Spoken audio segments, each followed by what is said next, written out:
जो गुरुदेव हमें संबंध देते हैं उसमें दृढ़ रहना चाहिए। संबंध का निर्वाह प्रभु बहुत जोर से करते हैं। संबंध जो मिला है वो ठसक में बदल जाए। मैं प्यारी जू की सहचरी हूं, मैं प्रियाजू की प्रिय सहचरी हूं, ये ठसक बन जाए। जैसे अपने वृंदावनवासी राधा उपासी नित्य विहार रस के जो भजनानंदी जन है, चाहे वो गृहस्थ हो चाहे विरक्त, ठसक होनी चाहिए हमारे माई श्यामा जू को राज। मैं श्री जी की हूं, मैं प्यारी जू की हूं। सच्ची मानिए ये स्त्री पुरुष शरीर की पोशाक है, न तुम स्त्री हो न पुरुष हो, भगवत दिव्य अंश हो। कैसे निर्वाह करते हैं संबंध का हमारे प्रियालाल श्री विट्ठलनाथ जी। कल आपने चर्चा सुनी श्री त्रिपुरदास जी की, उसमें श्री विट्ठलनाथ गोस्वामी जी का भी नाम आया था। श्री विट्ठलनाथ जी ठाकुर जी के प्रति वात्सल्य भाव रखते थे। मेरे लाला पुष्ट मार्गी, वात्सल्य भाव, जैसा भाव करोगे वैसे ही। ये यथा माम प्रपद्यन्ते तास तथैव भजाम्यहम् हम। ठाकुर जी के प्रति इनका पुत्र भाव था। मेरा लाला, जैसे नंद बाबा, ठीक ऐसा ही भाव श्री विट्ठलनाथ गोस्वामी जी का। एक बार श्री श्रीनाथ जी को दूध पवा रहे थे। ठाकुर जी ने एक घूंट पिया दूध और कटोरा ऐसे हटाते हुए कहा जय जय, क्या कमी रह गई दूध में? ठाकुर जी ने कहा बहुत मीठा कर दिया, मिश्री बहुत अधिक डाल दी, मुझसे पिया नहीं जाता। बड़ी मनोहार करी, आज पी लो कोई बात नहीं, क्योंकि पुत्र भाव है। ठाकुर जी ने बड़ा ऐसे करते हुए पिया। दूसरी बार भोग में आपने मिश्री कम मिलाई। ठाकुर जी ने एक घूंट पिया, ऐसे कर दिया। कहा जय जय, आज क्या कमी? कहा दूध तो एकदम सीठा कर दिया, फिर भी पी लो। थोड़ा ही कम तो मिश्री मिलाई, पहले वाले में आप कह रहे थे मिश्री बहुत अधिक है, इसलिए थोड़ी कम कर दी। बोले नहीं सीठा है, पी लो, आप पी लो। बहुत दुलार किया, दूध पी लिया। तीसरी बार जब भोग लगाया तो मिश्री अलग दूध अलग। लालजू ने कहा आपने ऐसा क्यों किया, मिश्री क्यों नहीं मिलाई? गोसाई जी ने कहा जब मेरे द्वारा मिलाई हुई मिश्री आपको पसंद ही नहीं आती, कभी कह देते हो बहुत मीठा है, कभी कह देते हो सीठा है, तो आज स्वयं मिला लो। तो हंसकर कहा कि हम मिलाने लायक हैं? हम आपके बालक हैं, बालक मिलाना क्या जाने? और दौड़ गए और गोद में बैठकर छाती से चिपक गए और कहा रूस गए क्या, मिला के पिलाओ, हम तो बालक हैं, हम थोड़ी मिला पाएंगे।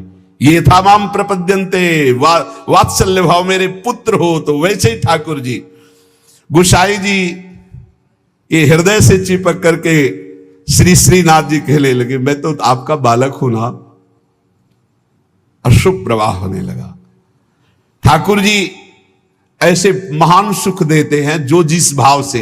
एक दिन मचल गए, सैया रचना करके जब शयन कराने को गए, कहा यह सैया ठीक नहीं है, दूसरी सैया ले आए। ये बिछौना ठीक नहीं है, दूसरा बिछौना ले आए।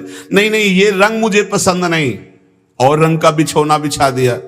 अब कितने बिछौना कितनी सैयाएं बदल दी लालजू महाराज बार बार, ये ठीक नहीं, ये ठीक नहीं। पसीना पसीना हो गए थे गोसाई जी। गोसाई जी ने कहा कि आपको कौन सी सैया पसंद आएगी, कौन सा बिछौना पसंद आएगा? बोले बताओ, तुम सैया बनो और तुम्हारी छाती पे हम सोएंगे, क्योंकि हम यशोदा मैया की गोद में ही सोते। अगर दिन में कभी अथाई में बाबा के पास गए तो उनके तोंद पे लेट के सोते, तो आप लेटो और आपकी गोद में हम। श्रीनाथ जी, श्री विट्ठलनाथ जी गोस्वामी जी की गोद में जैसे मां की गोद में बच्चा, ऐसे श्रीनाथ जी सोए। एक दिन श्रीनाथ जी के सामने गिरिराज जी से बंदर आया, हु ऐसे किया, वो जैसे बंदर करते हु ऐसे, वो बड़ी जोर रो पड़े श्रीनाथ जी। और गोस्वामी जी सेवा में थे, तत्काल गोस्वामी जी के ऐसे गोद में चिपक गए और कहा बंदर मुझे डर लगता है। गोसाई जी ने कहा इस बंदर से डर लगता है? बड़े बड़े भयंकर बंदर, न जाने कितने महाबली बंदर और बड़े बड़े भयंकर राक्षस रामावतार में तुम कैसे मारे होगे? राक्षसों को, और कैसे तुम्हारे साथ बंदर सेना थी, हमारी तो समझ में नहीं आता। ऐसे कह के मन में पर्वताकार बंदर, महाभयानक राक्षस हो, यहां छोटे से बंदर को देख के चिपक गए और डर करके कहते मुझे बंदर से डर लगता है। जब शयन करने गए तो ठाकुर जी ने शयन में कहा कि देखो गोसाई जी, एक ही भाव रखो, एक म्यान में दो तलवार नहीं होती। यदि पुत्र माना है तो केवल पुत्र मानो, अगर भगवान मानोगे ऐश्वर्य तो फिर पार नहीं पाओगे, हम ऐसा ऐश्वर्य दिखाना शुरू कर देंगे। अगर पुत्र माना है तो केवल पुत्र ही मानो, तो तुम्हारा बेटा बंदर से डरेगा कि नहीं? तो हम वैसे ही डर रहे हैं जैसे बेटा डरता है। और अगर ये कि भगवान ऐश्वर्यशाली, तो फिर पार नहीं पाओगे, हम इतना ऐश्वर्य दिखा देंगे। एक म्यान में दो तलवार नहीं रहती। गोसाई जी जगे एकदम, और श्रीनाथ जी को देखा पास में, तो गले से लगा करके दुलार करते हुए, वात्सल्य भाव। एक दिन चूड़ी पहनाने वाली आई, गोसाई जी ने कहा कि जाओ हमारे घर में जितनी बहुएं हैं सबको चूड़ी पहना दो और पैसा यहां ले लेना आके। आपके 7 पुत्र थे तो 7 बधुएं थी। गोसाई जी ने यह नहीं कहा कि 7 बधुओं को पहना देना, कहा कि मेरी जितनी बहुएं हैं उन सबको चूड़ी पहना दो और पैसा यहां से ले जाना। अब उनकी 7 बहुएं तो चूड़ी पहनी, 8वीं श्री स्वामिनी जी पहुंच गई अपने कर कमल। जे ही उस चूड़ी पहनाने वाली ने श्री जी के कर कमल को देखा, अशुभ प्रवाह, आनंद मूर्ति हमारी प्यारी जो है, अशुभ प्रवाह होने लगी। ऐसा उसको लगने लगा कि आनंद के आवेग में मुझे मूर्छा आ जाएगी। नीलांबर का हल्का सा घूंघट है, मनोमृणाल, मानो कमल लाल, ऐसे सुंदर कर कमल। वो सोच रही इनके कर कमल में पहनाने लायक तो चूड़ियां ही नहीं हमारे पास। श्री जी ने इशारा किया, पहनाओ। किसी तरह वो प्रेम शिथिल होते हुए जैसे जैसे इशारा होता गया वो चूड़ियां पहनाई। बहुत देर तक वह शुभ प्रवाह करती रही। इसके बाद गोस्वामी जी के पास उसको ले जाया गया। गोस्वामी जी ने 7 बहुओं की चूड़ी के कितने पैसे होते, तो उसने कहा 7 नहीं 8। गोसाई जी ने कहा 7 बहुएं, तो तू 8 की बात कैसे कह रही? तो उसने कहा मैं कसम खा के कहती हूं मैंने 8 बहुओं को। तो बोले जब 7 हैं ही तो 8 कैसे? तो उनका मैं कसम खा के कहती हूँ 8 बहुएं थी और मैंने 8 को पहनाई है, और जो 8वीं थी वो इतनी सुंदर थी, इतनी, और रोने लगी। गोसाई जी ने कहा कि ऐसा कैसे हो सकता है, चलो इससे झंझट हटे। 8 बहुओं की चूड़ी पहनाने के पैसे दे दिए। जब रात्रि में शयन किया तो श्री जी ने गोसाई जी से कहा कि उस चूड़ी वाली से क्यों झगड़ रहे थे? क्या आप प्रीतम लालजू को आप अपना पुत्र नहीं मानते? हाँ पुत्र तो है ही, वो हमारे मानने की क्या बात है। तो मैं कौन हूं, पुत्र बधू हुई कि नहीं? अगर आप कहते 7 बहुओं को पहना दो तो मैं कदापि नहीं जाती। आपने कहा मेरी सब बहुओं को पहना दो, तो 8वीं मैं हूं, मैंने ही धारण। श्री जी के इन वचनों को सुनकर गोसाई जी तत्काल उठे और बैठे बैठे रात भर रोते रहे कि लाडली जू कितनी कृपालु, कितना भाव स्वीकार करने वाली है। यहां एक बात ध्यान रखनी है कि गुरु प्रदत्त भाव के अनुसार, संबंध के अनुसार जब सेवा की जाती है तो बहुत जल्दी वो सेवा सिद्ध हो जाती है, आराध्य देव बात करने लगते हैं। भक्त की हर बात को प्रभु सुन रहे हैं। गोसाई जी ने कहा जाओ सब बहुओं को चूड़ी पहना दो, सुन रही ना श्री जी, इसीलिए चूड़ी पहनने गई। हमारा भाव दृढ़ होना चाहिए, भाव में कमी नहीं होनी चाहिए। जैसा हम भाव गुरु प्रदत्त करेंगे वैसा ही इष्ट देव अनुभव कराएंगे। जाकी रही भावना जैसी, प्रभु मूरति देखी तीन तैसी। एक अयोध्या में उमापति नाम के महापुरुष निवास करते थे। ये बहुत शास्त्रों के ज्ञाता और भजनानंदी महापुरुष थे। तो इनको अपने में भाव आता था कि मैं गुरु हूं राम लक्ष्मण भरत शत्रुघ्न का, ये मेरे पुत्र और शिष्य के समान है। तो ये जब मंदिर में जाते कनक भवन में, तो कनक बिहारी राम जी को ये माला खरीदते हो, पहन के जाते और अपना पहना हुआ माला देते कि राम जी को और लक्ष्मण जी को पहना दो। और सीता जी के लिए कहते कि आधा दरवाजा मोड़ दो, पर्दा कर दो, बहू है हमारी। ये रोज ऐसा करते, पुजारी वैसा ही कहते, जैसा ही कहते, क्योंकि महापुरुष थे उमापति जी। पर वैष्णव जन, संत जनों को अच्छा नहीं लगा कि भगवान को अपनी पहनी माला पहनाते हैं। सब वैष्णव जन खिलाफ हो गए और कहा ऐसा नहीं हो सकता, भगवान केवल तुम्हारे नहीं कि तुम आकर अपनी प्रसादी माला भगवान को पहनाते हो। तो उन्होंने कहा यदि आप लोग ऐसा कहते हो तो हमारी बात सुन लीजिए, गुरु के सामने शिष्य कभी अमनिया माला पहन ही नहीं सकता, और हमारे शिष्य हैं। बोले हम तुम्हारी इन बातों को नहीं मानते भावुकता की, लेकिन कल से आप ठाकुर जी को अपनी प्रसादी माला नहीं पहनाएंगे। वो अमनिया माला लेके आए 10 और कहा लो पहनाओ। तो जो राम जी के गले में डालते टूट के गिर जाती, लक्ष्मण जी के गले में डालते टूट के गिर जाती। 10 माला पहना दी, वो सब टूट के गिर गई। सब संत और वैष्णव खड़े देख, बोले देखा ये भला अमनिया पहन सकते हैं जब मैं इनका गुरु हूं। वशिष्ठ भाव से वो रहते। फिर उन्होंने माला मंगवाई और सामने माला पहनी और जे ही दी कि लो पहनाओ, वो माला टूटी रही, वो माला धारण हो गई। पंडित जी ने सब संतों से प्रार्थना की कि ठाकुर जी को जिस भाव से भजा जाता है ठाकुर जी वैसा ही व्यवहार करते हैं। आप अपने स्वामी के रूप में देखते हैं, लेकिन ये हमारे शिष्य हैं, हमारे पुत्र के समान हैं, क्योंकि मैं वशिष्ठ भाव से रहता हूं, इसलिए प्रभु मेरे भाव का पोषण कर रहे हैं, आप लोग अन्यथा ना समझिए।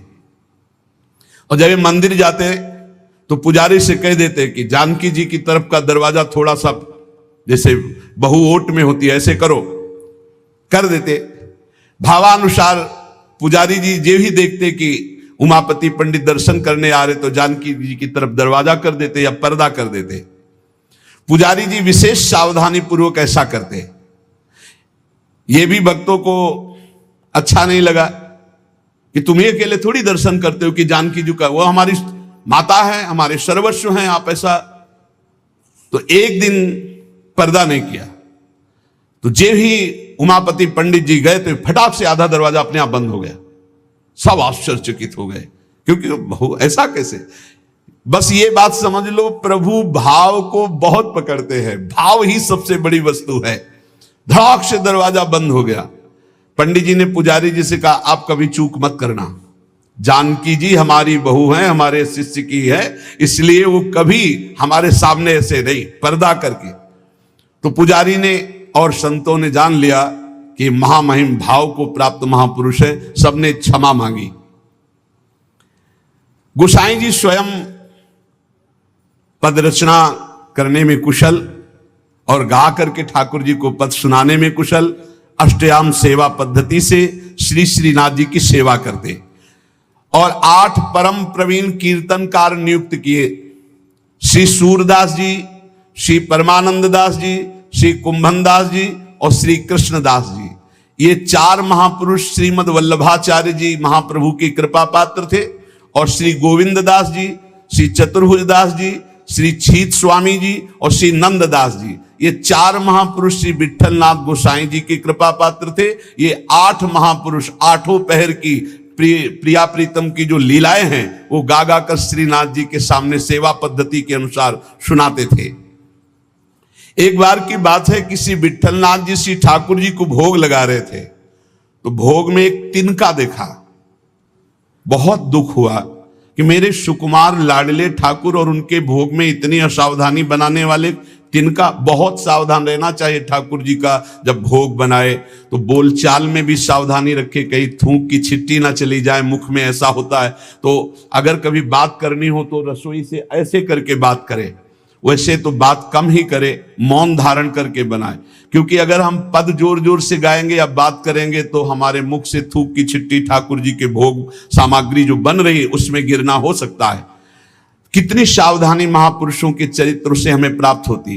तिनका को देख करके बहुत दुखी हुए और कहा कि आज हम हैं, तब हमारे ठाकुर जी के भोग में तिनका निकला और कल हमारा शरीर छूट जाएगा तो तुम लोग कैसे हमारे ठाकुर जी की सेवा करोगे। तो मैं आज ही संन्यास धारण करूंगा और विचरण करूंगा, जैसा मनावे वैसा करो। आप इतना कहे तो सब लोग बहुत दुखी हो गए। सबने अनुनय विनय की कि एक बार अपराध क्षमा कर दो, ठाकुर जी के भोग में कभी त्रुटि नहीं होगी। आपने कहा हम परिहास में कभी झूठ नहीं बोलते, हमने कहा सन्यास लेंगे तो अब सन्यास लेंगे, अब हम तुम्हारे बीच में नहीं रहेंगे। श्री ठाकुर जी श्रीनाथ जी से आज्ञा लेने गए। ठाकुर जी ने बहुत उदास होकर के कहा, गोसाई जी एक गेरुआ वस्त्र हमको भी मंगवा दो। बोले आपको क्यों जय जय, आपके पास तो बहुत सुंदर सुंदर पोशाक है। बोले हम आपके बिना नहीं रह सकते, अगर आप सन्यास लेंगे तो हम भी सन्यास लेके आपके साथ ही चलेंगे। देखो कैसा प्यार करते, जैसे माधोदास बाबा जगन्नाथ जी को प्यार करते, तो जगन्नाथ जी से जाके आज्ञा ली, जय जय अब ब्रज 84 को आपकी लीला भूमि में जाना चाहता हूं, आदेश दे दो। बोले बाबा आपके बिना हम रह नहीं सकते। बोले नहीं जय जय, हमारे पास इतनी भोग सामग्री नहीं कि मैं रास्ते में आपको भोग लगाऊं, आपको नहीं ले जा पाऊंगा, पर हम जाएंगे ब्रज 84 को दर्शन करने आपकी लीला भूमि के। ठाकुर जी चुप हो गए, उनके आगे बस कहां। अब वो सुबह प्रातःकालीन चले। अब सुबह सुबह ही इतनी भूख लग आई, तो उन्होंने कहा आज तक कभी ऐसी भूख नहीं लगी। तो एक माई थी, तो उससे कहा माई बहुत भूख लगी, कुछ मिल सकता है? तो बोले बाबा अभी बना देती हूं। तो कुछ समय में वो भोजन बना करके और पवाने, और जब पवा रही थी माधवदास बाबा को तो रोते जा रही थी। तो बाबा की दृष्टि गई। बाबा ने कहा माई रो क्यों रही हो? बोले इतना सुंदर सुकुमार लाडला बालक तुम्हारे जैसे बाबा जी के साथ कैसे आ गया, इसकी मां कैसे रहती होगी? तो उन्होंने भागवतिक दृष्टि से देखा तो थाल में बैठे जगन्नाथ जी पा रहे थे। बोले इसीलिए भूख लग रही थी, हमें पता क्या कि तुम्हें भूख लग रही, तुम क्यों साथ? बोले बाबा मैं नहीं रह पाऊंगा आपके। ये जरा प्यार देखो ठाकुर जी का, कह रहे बाबा मैं नहीं रह पाऊंगा। ऐसे ही श्रीनाथ जी गोसाई जी से कह रहे कि एक गेरुआ वस्त्र हमको भी मंगा दो, अगर आप सन्यास लोगे तो हम भी सन्यास ले लेंगे। गोसाई जी आपके बिना हम नहीं रह सकते। गोसाई जी ने गले से लगा लिया। तो कहा गले से लगा लिया तो मेरी बात मानो, अब तुम्हें सन्यास नहीं लेना। बोले जैसी आपकी आज्ञा। बोले सेवा में त्रुटि अगर हो रही तो मुझे दुख नहीं तो तुम्हें दुख क्यों हो रहा है? तो बोले तुम्हें दुख हो या ना हो, आप मेरे पुत्र हो, मेरे को दुख होता है कि मेरे लालन के भोग में तिनका कैसे आ गया। भाव समझिए। श्री विठलनाथ गोसाई जी स्वयं सेवा में सावधानी पूर्वक, पर कभी कभी अगर त्रुटि हो जाए सेवा में तो बहुत ही असंतुष्ट हो। यह ध्यान रखने का विषय है कि हम केवल विग्रह की पूजा नहीं कर रहे, साक्षात श्यामा श्याम विराजमान है, साक्षात श्री जी विराजमान। हम जल पिवाएं तो उसी भाव से, भोग लगावें तो उसी भाव से, पोशाक पहरावें तो उसी भाव से। श्री गोस्वामी जी शयन करते थे गोकुल में आकर, और नित्य प्रति श्री श्रीनाथ जी की सेवा में आते। यहां जतिपुरा गोवर्धन में श्रीनाथ जी विराजमान थे, तो आप घोड़े पे चढ़ करके आते थे। यदि कहीं आने में कुछ विलंब हो जाए तो अन्य सेवा चाहे कोई कर ले, पर आरती आप ही रोज करते थे, आरती सेवा आप ही करते थे। आज भी बल्लभ कुल में नियम चला आ रहा है कि और ठाकुर सेवा तो सब मिलके करेंगे, लेकिन आरती गोस्वामी वंशज ही करेंगे। श्री ठाकुर जी की अक्षुण्ण सेवा गोस्वामी जी अपने बालक के समान मानकर करते। जो भगवन्निष्ठ सदाचारी पुरुष होते हैं तो उनका प्रभाव सबके ऊपर पड़ता है। उस समय भक्ति का वातावरण एक बन चुका था, जिसको देखो सब भगवान की भक्ति में निमग्न। जो श्री विठलनाथ जी थे, ये श्रीमद वल्लभाचार्य जी के द्वितीय सुपुत्र है। आपका जन्म प्रादुर्भाव विक्रम 1572 में काशी के निकट चुनारगढ़ में हुआ। श्री आचार्य महाप्रभु वल्लभाचार्य जी ने प्रयाग में अड़ैल में आकर आपका जन्मोत्सव मनाया। बड़े शुभ संस्कार बचपन से ही। आचार्य महाप्रभु जी के निरीक्षण में आपने समस्त शास्त्रों का सम्यक अध्ययन किया और गृहस्थाश्रम में प्रविष्ट हुए। आपकी 2 पत्नियां थी, रुक्मिणी जी और पद्मावती जी। श्रीमद वल्लभाचार्य महाप्रभु जी के गोलोक गमन के अनंतर उनके ज्येष्ठ पुत्र श्री गोपीनाथ जी, ये द्वितीय पुत्र से श्री विठलनाथ जी, गोपीनाथ जी आचार्य गद्दी पर बैठे, परंतु थोड़े ही समय में वो गोलोकवासी हो गए। और गोपीनाथ जी के जो पुत्र थे श्री पुरुषोत्तम जी, वो अभी बाल्यावस्था को थे, तो विठलनाथ जी को ही सारा कार्यभार संभालने को मिला आचार्य गद्दी का। ठाकुर जी की सेवा, ठाकुर जी का सब ऐश्वर्य श्री विठलनाथ जी संभाले। श्री विट्ठलनाथ जी संभाले तो, पर कृष्णदास जी ये वल्लभाचार्य जी के शिष्य और ये संपूर्ण सेवा सामग्री के अधिकारी थे। यहां एक बहुत सूक्ष्म विषय निकल के आता है कि कभी गुरु और गुरु वंशज के प्रति थोड़ा भी हे भाव न कर ले, नहीं तो दुर्गति पक्की है, चाहे जितना बड़ा उपासक हो। कृष्णदास जी बहुत बड़े महापुरुष हैं, पूरे श्रीनाथ जी की सेवा के अधिकारी हैं, अधिकारी पदवी नहीं की है। अब किसी सेवा पद्धति को लेकर कृष्णदास जी से श्री विट्ठलनाथ गोस्वामी जी ने, तो कृष्णदास जी असंतुष्ट हो गए। कभी ऐसा नहीं होना चाहिए, गुरु के समान ही गुरुवंशजों को समझना चाहिए। जैसे हमारे गुरुवंश के अगर बच्चा भी आ जाए तो हम उसके झुककर चरण छुएंगे, उसको गुरु के समान आसन पर बैठा लेंगे और नीचे उतरकर हम बैठेंगे। चैतन्य महाप्रभु ने ईश्वरपुरी जी के जब गांव में गए तो रज में लोट लोट के कह रहे थे, यहां के सब जीव जंतुओं की भी चरण रज हमारे लिए बंद नहीं, क्योंकि यहां हमारे गुरुदेव भगवान प्रकट हुए ईश्वरपुरी जी के गांव में। यहां त्रुटि हो रही है कृष्णदास जी से। कृष्णदास जी ने क्या किया कि जो गोपीनाथ जी गोलोक गमन हो गया था, तो उनकी पत्नी और उनके पुत्र पुरुषोत्तम जी अभी छोटे थे, उनसे बात की और गद्दी पर पूरा अधिकार कर लिया। पुरुषोत्तम है ही, क्योंकि उनके पिता गोपीनाथ जी अधिकारी थे, और हटा दिया श्री विट्ठलनाथ जी को। और हटा ही नहीं दिया, पूरी सेवा से हटा दिया कृष्णदास अधिकारी जी ने।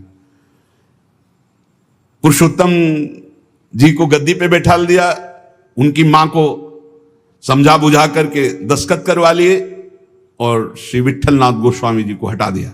न श्रीनाथ जी की सेवा मतलब आना भी बंद करवा दिया। ऐसा नहीं करना चाहिए था, ये बहुत बड़ा अपराध बन गया। और बहुत बड़े महापुरुष हैं कृष्णदास जी, कोई साधारण नहीं। आगे उनके कवि चरित्र का श्रवण करना, इतने बड़े महापुरुष। गोसाई जी को सब अधिकार छिन जाने का कष्ट तो नहीं हुआ, पर सेवा छूट जाने का बहुत कष्ट हुआ।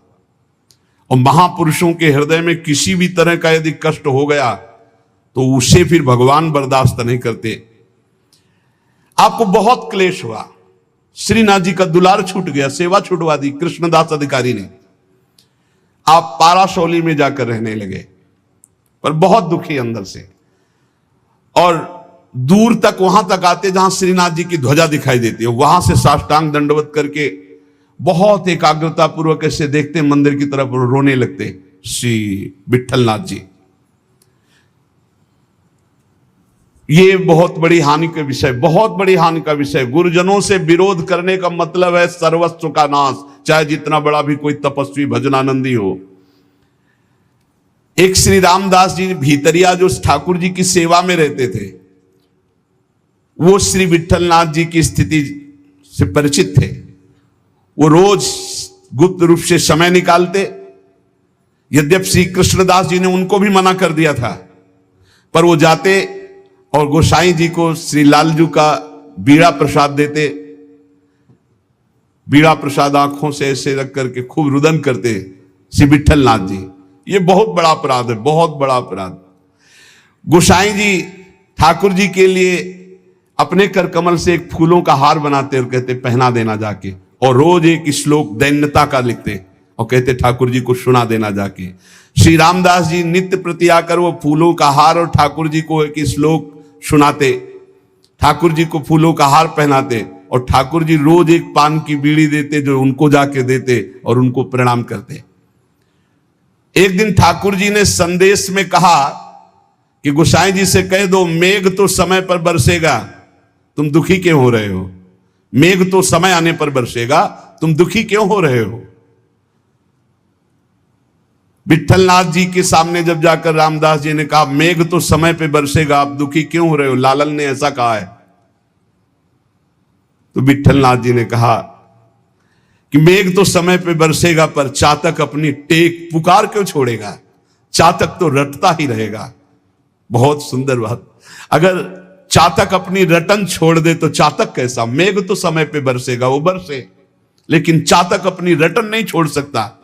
मेरी रटन घटने वाली नहीं, मैं तो रो रो कर आपको पुकारता ही रहूंगा। चातक रटन घटे घट जाई, बढ़े प्रेम सब भांति भलाई। विट्ठलनाथ जी के इस दुख को अकबर बादशाह ने सुना, उसने तत्काल आदेश किया और कृष्णदास जी को बंदी बना के जेल में डाल दिया और गोसाई जी को विरुद्ध आचरण किया, इसलिए उनको कठोर दंड कृष्णदास जी को बादशाह अकबर ने। जब गोसाई जी को ये पता चला तो गोसाई जी ने अन्न जल त्याग दिया और कहा जब तक सम्राट अकबर सादर कृष्णदास जी को, ये देखो महापुरुषों का हृदय, सादर कृष्णदास जी को नहीं छोड़ते तब तक मैं अन्न जल भी नहीं पाऊंगा। जब बादशाह अकबर को यह पता चला कि गोसाई जी ने अन्न जल त्याग दिया तो सादर कृष्णदास जी को पुनः छोड़ दिया। कृष्णदास जी को जब ये पता चला कि गोसाई जी मेरे लिए अन्न जल छोड़ दिए, तब गोसाई जी के पास आए और चरणों में गिरे और कहा मुझे आपके प्रभाव का पता नहीं था, क्षमा कीजिए। कृष्णदास जी ने पारासौली में आकर गोसाई जी के चरण पकड़ लिए। गोसाई जी गंभीर हो गए। महापुरुष अगर डांट दें तो बच गए आप, और गंभीर हो गए तो पिट गए आप, बस इतना समझ लो। गंभीर इसलिए हो गए कि तुमने लालन की सेवा छुड़वा दी, सब ठीक है, लेकिन लालन की से दूर रखा, दर्शन नहीं, सेवा नहीं, इसलिए गंभीर हो गए। विट्ठलनाथ गोसाई जी को पूर्व सेवाधिकार प्राप्त हो गया। श्री कृष्णदास जी का अंतिम लीला जानते हो कैसे हुई? कुआं में पैर फिसल गया और गिर के मरे और प्रेत बने, इसी अपराध के कारण। बहुत सावधान, इतने बड़े महापुरुष हैं, उनका चरित्र है कृष्णदास जी का, बहुत बड़े महापुरुष हैं, लेकिन अपने गुरु से अपराध बन गया। गुरुवंश गुरु स्वरूप ही है, अपराध बन गया तो प्रेत योनि को, पैर फिसल गया, कुएं में गिरे और उनके प्रेत योनि को प्राप्त हुए। बहुत सावधानी की जरूरत है कि कहीं ऐसे अपराध, नहीं तो चाहे जितना भजन हो, भजन बाद में तो कल्याण करेगा, लेकिन बीच में छूट जाएगा और बीच में हमारी दुर्गति हो जाए। अंतिम तो मंगल ही होगा, क्योंकि भगवान का जन कवि नामे भक्ता प्रणश्यति। जब ये प्रेत बन गए थे तब भी उद्धार गोस्वामी विट्ठल नाथ जी के द्वारा ही इनका हुआ।